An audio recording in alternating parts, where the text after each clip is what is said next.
TeenTigerTV. In a small mountain village, a shepherd girl lived with her mother. Every day, the girl took the family's sheep to graze in the fields. One winter day, as the shepherd girl was walking near the icy river, she heard a cry beyond the trees. It was a swan, trapped in the middle of a frozen river. She released it from the ice and took it home. All winter long, the shepherd girl and her kind-hearted mother took care of the swan. Spring came. The shepherd girl went out to the fields to let the sheep graze. She was walking near the river when she heard a sound of flapping wings. It was the swan. The girl waved at the swan as it flew away. "Goodbye," she called sadly. When summer arrived, the swan appeared in the shepherd girl's dream. "I lived in a cave in the far-off mountain. Please come to my home." When the shepherd girl awoke, she told her mother about the dream. "Go to the cave the swan told you about," said her mother. The girl hurried off to find the cave.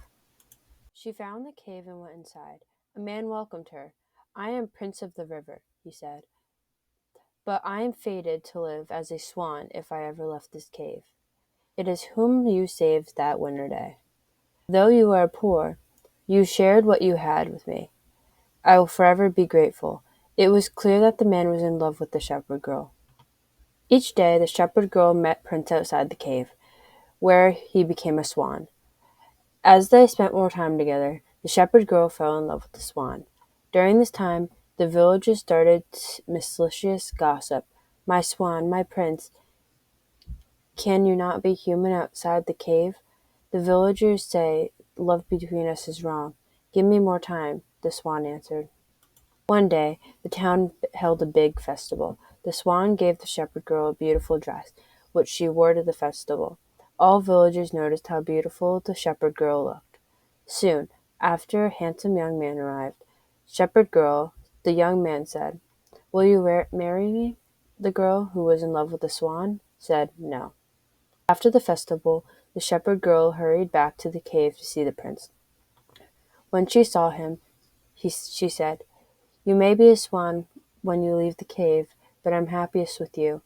"It was who asked your hand in marriage at the festival," the prince said. "I need to know your true feelings."